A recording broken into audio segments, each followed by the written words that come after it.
Hey guys, it's Dr. Janice Stewart here with Holistic Sports Medicine here in St. Louis, and just wanted to jump on today real quick because today's first day of spring, and as we know, spring training has started and baseball games have started, so I just wanted to jump on real quick and talk a little bit about the type of injuries that I see in clinic now that baseball and softball season have started. And I see these injuries in both kids and adults. Typically well into the season after they've been playing for a while, or even when the season has first started with practices, multiple practices during the day, then that's when I start to see some injuries come in. So I just wanted to jump on real quick and talk a little bit about the, I would say top 5 or 6 injuries that I see in clinic from the shoulder down to essentially the knee and the ankle. So in the shoulder, a lot of times I do see tears in rotator cuffs, strains of the rotator cuff just from repetitive throwing and batting.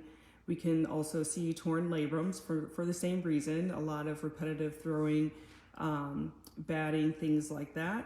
I do see instability of the shoulder, so sometimes people will feel their shoulder kind of slipping in and out with a lot of these injuries, and that can cause pain. In particular in kids, I do see little league shoulder. So where there are strains or tears of the rotator cuff in adults, in children, their growth plates are still open, and these tendons attach around the growth plates, which can stress it. The growth plate is actually softer than the rest of the bone and softer than the muscles and tendons. So the growth plate gets stressed and then causes pain in the shoulder in children. So the same thing can also happen in the elbow. We call this little league elbow. There are multiple growth plates in the elbow, several in children, that can be damaged from repetitive throwing and batting type activities. So we do see a lot of elbow pain in children around the growth plate.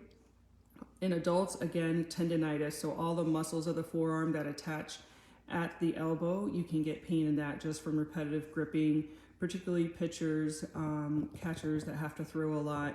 Any position that throws a lot, this can happen in.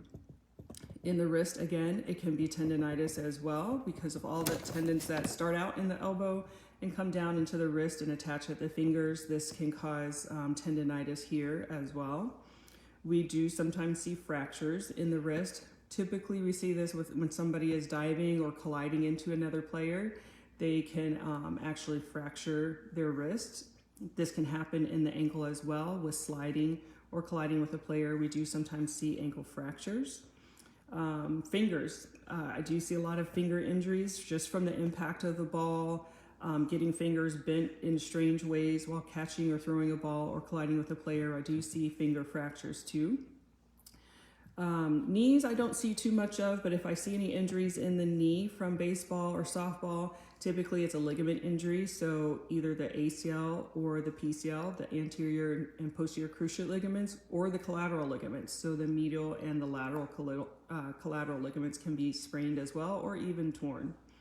And then again, tendonitis of the knee, so the quad tendon where it attaches to the kneecap, or the patellar ligament where it attaches to the kneecap or the shin bone. That can cause pain just from the repetitive running sprints that these players and athletes do in practices and games. That can cause problems there. And sometimes, but not often, I do see dislocations of the kneecap, not the entire knee, but the kneecap itself. And so those can sometimes come into the clinic as well. And then concussions. I do typically see this more so in the catching position, but anytime a player is colliding with somebody else, an opposing player or their teammate accidentally, and they hit their head or fall and hit their head, they can get a concussion. So believe it or not, I do see concussions in baseball, even though it's supposed to be a non-contact sport. So the causes of a lot of these injuries I see are weaknesses and tightness in muscles. So people don't do resistance training to strengthen the muscles that help to support the joint, or if they're doing too much strength training or resistance training and they're not stretching properly, then the muscles can get tight, and then that can prevent the muscle or the joint from moving properly the way that it needs to move, and you end up either tearing a muscle, the muscle belly itself, or the tendons or ligaments. So definitely working on these can help prevent these types of injuries. A lot of what I see in kind of the younger players is fatigue. You know, they're playing year round, they're playing a single sport year round, or they're playing multiple sports year round, and they're just using their muscles over and over and over. And then the body and the muscles get fatigued, and that in turn can lead to injuries. So definitely getting some time to rest and taking some time off from the sport to allow the muscle to heal properly can help prevent that as well.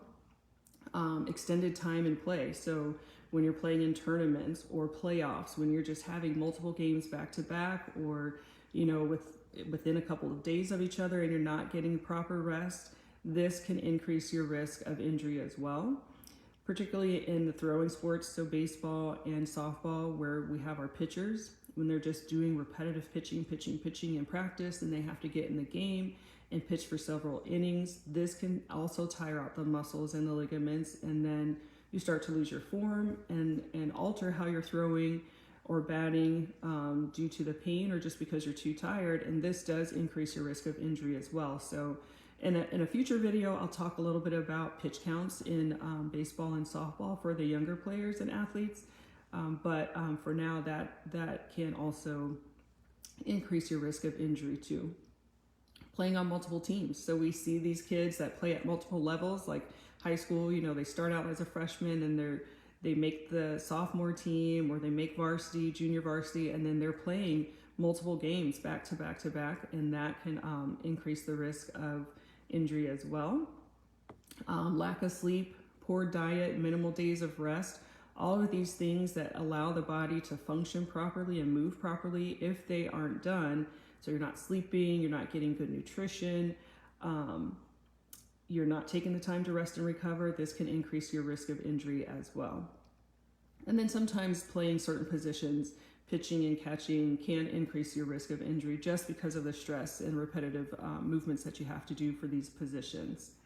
And typically when we hear about these injuries, we can almost treat them at home. So you hear that acronym PRICE, you know, protection, rest, ice, compression, elevation for an initial injury. A lot of times, if this is taken time to be done, then you can actually heal a little faster than if you're just repetitively moving through the movements and trying to play despite the pain. So PRICE, P as in Paul, R-I-C as in cat, E is the acronym. Protection, rest, ice, compression, elevation can help treat an injury. Taping or some kind of strapping or bracing can help to prevent the injury and prevent pain. Sometimes we have to do this for the shoulder to limit range of motion when we have an unstable shoulder. So these things can help prevent injuries or help to speed up the recovery if we're bracing it and protecting it or taping it. Anti-inflammatory medications, ibuprofen, Aleve, Tylenol, that can help. A lot of times we recommend physical therapy to work on the tightness of the muscles and weakness of muscle groups that could be contributing to bad form or be contributing to pain, things like that. So definitely physical therapy or working with an athletic trainer can help with getting these things corrected. And then we can kind of move on to other things if the pain is not improving, like steroid injections, different techniques like Graston or A-stim or PRP, which stands for platelet-rich plasma injections. We can use these different modalities and injections to help people recover as well. So again, to help try and prevent these injuries, we want you to fuel properly, so get your proper rest, get proper nutrition, take the time that you need to recover, and take time in between games, especially if it's a tournament weekend. Take the time you need to recover from these games or practices.